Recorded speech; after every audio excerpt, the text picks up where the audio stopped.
We have a question here that says we should calculate the coefficient of variation of the data. The data given to us are 9.8, 9.9, 9.7, 9.8, and 9.9. So let's write out the data.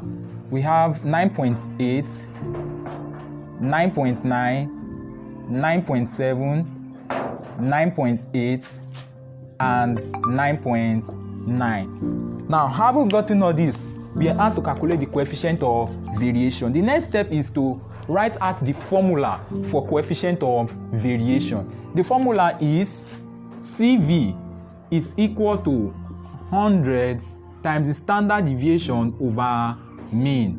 100 times the standard deviation over mean. Now, what is the coefficient of variation? The coefficient of variation is defined as the estimated error all over the estimated absolute value in percentage.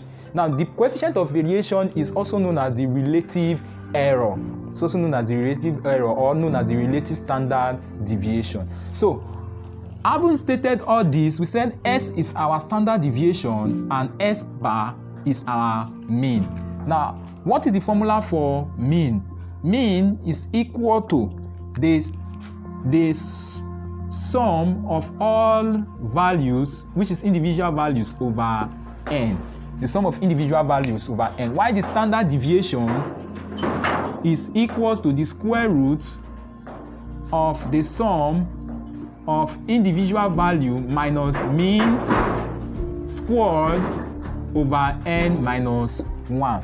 Now, we have to prepare a table to get this. Now, the table will look like this.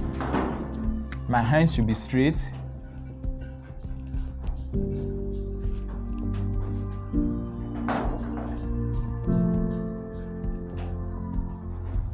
The table will look like this. On top, we have our individual values, x. Then here we have s minus s bar.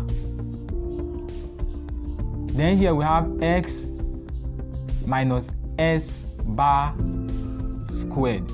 And that is pretty much it. So we don't need this column. We can erase it off.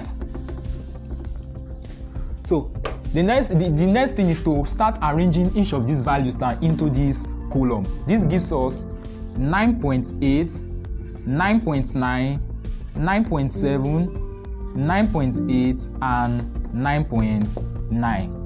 Now, to get our mean, what is the mean? The mean is equal to the sum of all the individual numbers divided by the numbers of individual numbers present, or individual figures present in the question. Now, the sum of everything here divided by their number. So our mean is equal to the formula over n.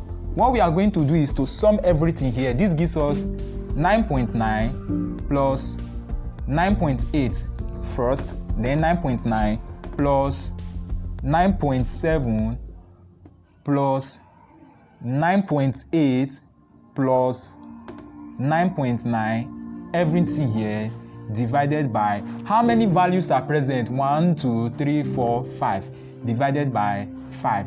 When you do this, everything on top here will give us, divided by 5, this will give us 9.82. So our mean is equal to 9.82. So that is the value for our mean.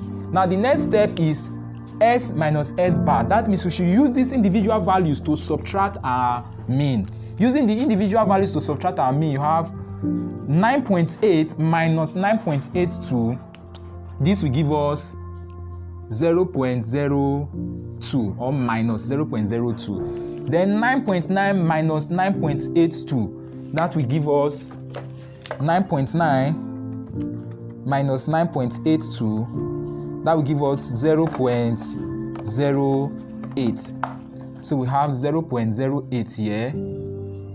The next one is 9.7 minus 9.82 minus 0.12, and 9.8, that is still the same thing as this, minus 0.02, and then 9.9 minus 9.82 is pretty much the same with this 0.08. Now you should note that whenever you add everything here together, it will give us 0.00. Have we gotten this? The next step is we have S individual minus S bar, which is the main, then square. So we have to square everything we have here.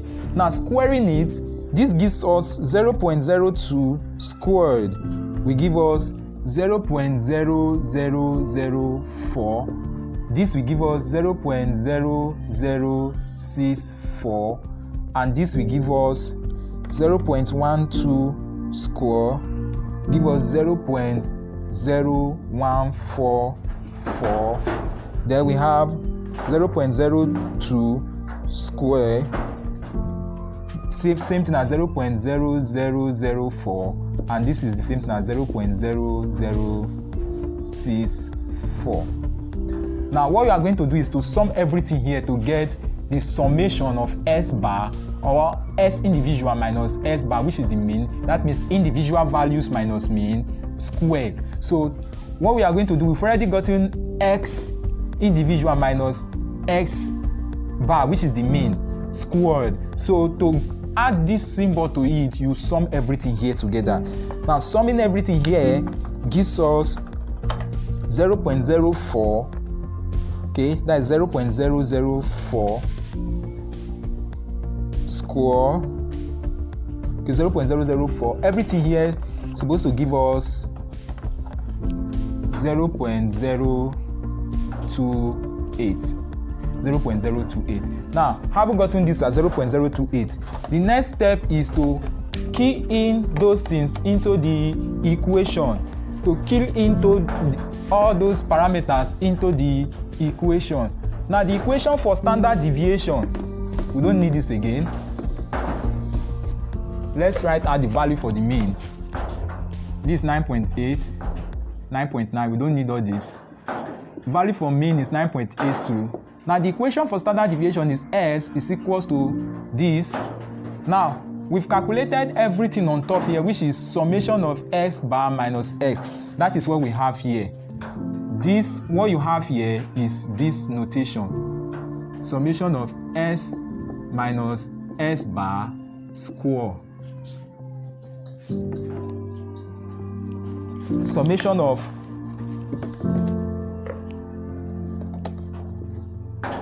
what you have here is the summation of X minus S bar square. That is the value you have here, because you summed everything here together. This symbol means add. So this gives us 0.028 divided by, what is our numbers of values here, or number of measurements? The number of measurements are 1, 2, 3, 4, 5. So we have 5 measurements, which is n minus 1. And this gives us root 0.028 divided by 4. And when you calculate this, it's going to give us root 0.028 divided by 4, square root of answer will give us 0.083. So our standard deviation is equal to 0.083. So that's our standard deviation. Standard deviation is equal to the 0.083. Now, have we gotten standard deviation at 0.083? We are now going to put it back into this equation. The equation says CV is equal to 100 times the standard deviation 0.083 divided by the mean is 9.82. 9.82. So our coefficient of variation is equal to 100 times 0.083 divided by 9. This will give us 8.3 divided by 9.82, and our CV will be equal to 8.3 divided by 9.82 is equals to 0.845, which is equals to CV is equals to 0.85%. So this is our coefficient of variation, that is the relative standard error is equal to 0.85. So that is pretty much it, and that is how to calculate a question that is given to you to look for the coefficient of variation. The first step is look for the standard deviation from the calculation table. From there you also get the mean. You cannot get the standard deviation without the mean. Then substitute our values into the equation. Now note that the coefficient of variation may also be given to you as the relative standard deviation. It can also be given to you as the relative standard deviation. So that is pretty much for the day. Thank you for following us to the end.